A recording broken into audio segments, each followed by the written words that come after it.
Right on. Hey, Hey, good. Ryan. Hey, how's it going? Good, thanks. Patty left a couple questions here. Do you want me to fire those, Mackie, or do you have them in front of you? Or Go for it if you want. Yeah. um, yeah. So just talk a little bit about Halifax to start. I guess that's next up here in a couple of days. Like, what kind of challenge does Halifax the defense pose to your guys' offense? Yeah, I mean they have an amazing defense. Some of the players they have, like having Hossack back there, one of the best defensive players in the league. You always have to kind of be aware where he is and kind of know his strengths. And he doesn't have many weaknesses, if a weakness. So you have to be extra cautious going up against guys like that. They're athletic. They like to spread out. So we just have to factor that into our game plan going in. Yeah, talk a little bit too, Ryan, about sort of like going from the field game to the box game and what the sort of, I mean, we know what the differences are. What are the differences for you? Like, you do anything different? Like, how's that work out for you? No, don't do too much different. I think just when it comes to watching film, there's only so many slide packages you can have in field versus watching the goalies and whatnot beforehand. Obviously, having the bigger net and smaller goalies a lot easier to have a high shooting percentage rather than having a guy like Warren Hill in net as well. So I think the biggest difference is just trying to handle the ball inside when a guy's trying to blow you up versus in field where you just have so much more room and time to kind of make decisions. Another question Patty had here for you. Did you help Dan Carey facilitate the trade to get Ryan over there, or No, no, not too much. I was just kind of asked what type of guy he is and how he could fit into our locker room chemistry wise and culture wise. So, it was a great surprise when I got the phone call from Lance saying we're teammates again. So I'm extremely pumped to have him on our side. the last one for me too? Before I turn it over to Mac here, always ask the guys, give us something interesting about you. Like, what is something unique? What do you have, a hidden talent? Do you have a famous relative or something that might be fun to talk about on the broadcast on Saturday? No, no, no hidden talents or anything. I was kind of a late bloomer coming up through high school and whatnot. So, going into high school, I was actually 4'10", which no one actually believes me. Looking at how tall I am now, so didn't really have any college offers until after my grade 12 year. So, just kind of always play with that chip on my shoulder because of that. But it also helps getting better at lacrosse when you grow about 15 inches over the course of high school. Yeah, that That kind helps of for was sure. that was one of my main talking points today. So, what was your kind of mindset like when you were going through that while you were playing lacrosse at that time? Yeah, it's funny. Me and Ryan Lynchburg always talk about it now, and we both kind of agree. Like, yeah, I wasn't very good at lacrosse, Mhm. but I love to do it, right? So it's kind of the love for the game that just made me keep working harder. And then as I started to grow a little bit, and being in the gym more and whatnot, it's just kind of kept that as a chip on my shoulder for kind of the guys who I knew I was better than, kind of making all these teams and whatnot over me, just because of size or whatever it might have been. So just kind of try to keep that as a chip on my shoulder.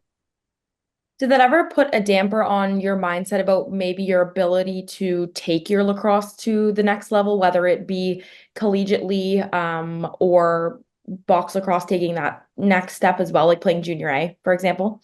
100%. I was in the phase of early recruiting for college lacrosse. So kind of the guys I was playing edge with, or whether it was in Burlington, seeing them all start to committing to these top D1 colleges in ninth grade, 10th grade, 11th grade, whatever it might have been. And then for box lacrosse, I started my first year playing in junior C.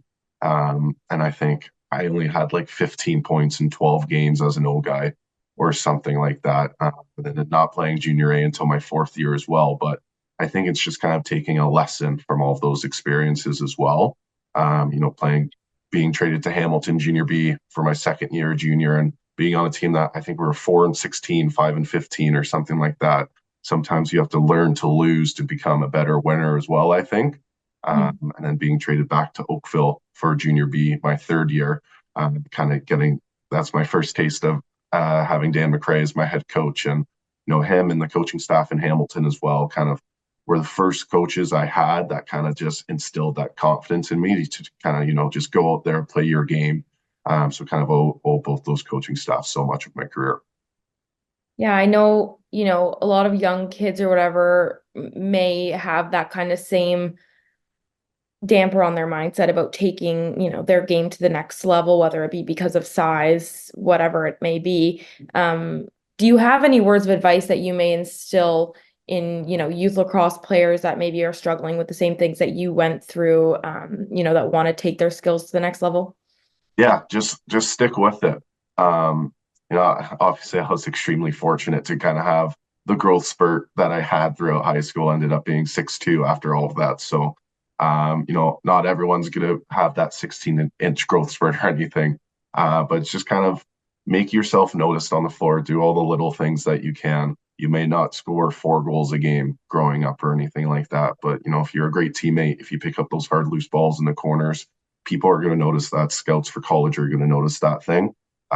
They have their pick of guys who can pick or who can score all of the goals or have all the assists and get all the points. But it's just kind of what can you do to make sure you fit in on a team, because you can't have 8 superstars on an offense. You have your main ball carriers, you have your guys who set the picks and get the ground balls. So just kind of stay the course and stay with it. Yeah. Speaking of, your collegiate career, obviously just like an illustrious career at RMU. But going through that recruiting process and, your coaches, you said, they kind of took a chance on you to, not a lot of recruiting for you. What was your experience like, kind of looking back at it, like going through that process with those coaches, and what do they mean to you in terms of your development as a lacrosse player? Yeah. Coach McMinn was awesome. My 5 years at Robert Morris, I'll never forget all the lessons I learned. And it was always my dream to play Division I lacrosse. And Robert Morris was the only school that actually offered me and took the chance on me. So, it's a hard program. I know he's still running it out at Utah. I talk to him every couple of weeks and just kind of catch up. So just kind of having those 6 a.m. lifts a week, whether it's going through Hell Week. Biggest thing I took away from it is just, you're not going to get anywhere if you don't put your mind to it and kind of give it 100% every time you step on the floor, every time you step in the weight room. Just kind of having that mentality of, I'm going to get a little bit better today. So as I go throughout my career, I continually get better. And then last one, just kind of on the same topic, taking that then to the professional level, was there a moment in your career where you maybe realized, okay, like I've got the hang of this, I can really pursue the NLL, PLL, et cetera? Yeah, for sure. Starting with the PLL, I actually played well in my first game. So it's just super easy to play with some of those guys. People always ask me, is how much of a transition is it going to pro? And in my eyes, I thought it got easier, not for me personally, but just having those level of players on the floor with you. Not all the focus is going to be on you as it kind of was coming out of Robert Morris, where, we're going to slide 2 long poles at you every single possession. Then in PLL, they had a short stick on me majority of the time, didn't know anything about me, so no one knew what to expect.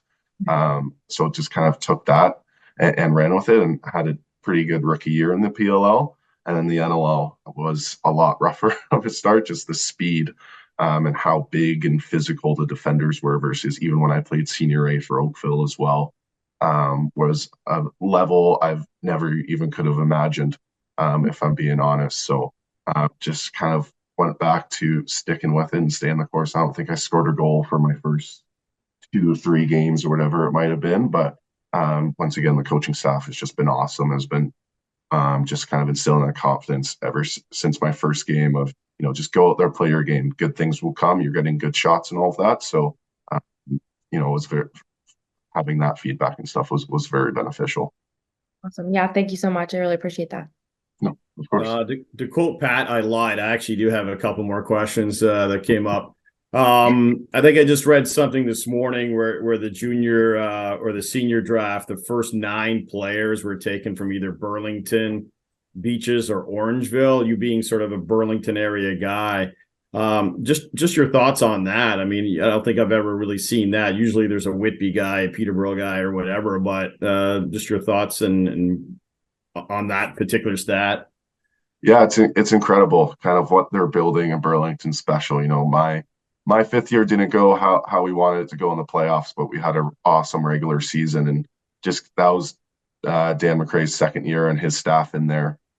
So just kind of seeing how it grew from my fourth year junior to fifth year junior, and then watching the next year of them making to the Ontario finals, and kind of just seeing Danny's mindset come out in the defense of how hard they play. Same thing with the offense of how skilled and talented they are. So having a guy like Sean Gillies being the full-time GM now, and seeing the moves he's making has just been incredible. You know, kind of getting Knott and some of those guys from Peterborough last year, and then kind of the Nepean partnership and all of that. So I think it's just a testament to how hard they work, and you know how many talented players actually do come out of Burlington.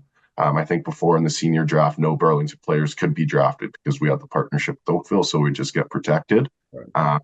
But now you're seeing a result of how many talented players come from the Burlington Hamilton area. And honestly, last question. I just thought of this when you're talking about the size and that you were a smaller player prior to high school. Did you kind of have a guy that you looked at in lacrosse, whether it be a smaller kind of guy like a Shawnee Evans, you know, Tracy Kolowski, not the tallest players in the world? And then as you grew, did that change? Did you have a player or players that you looked up to or modeled? For sure. After? Yeah, I think I watched growing up in Burlington. I was a Rock fan, so kind of watching Josh Sanderson, Colin Doyle, and guys like that who are just awesome playmakers. And then as I started to grow and whatnot, came a lot more of okay, how can I set picks? Because I've never had to set picks before, just because I couldn't really, right? So I kind of the two guys I always watch on film are Randy Stats and Ben McIntosh, just how good they are at kind of doing both, being a ball carrier and setting picks. So those are the two main guys that I like watching and picking up things from. Awesome. Great. Good answer. Thank you. Sorry, now I lied.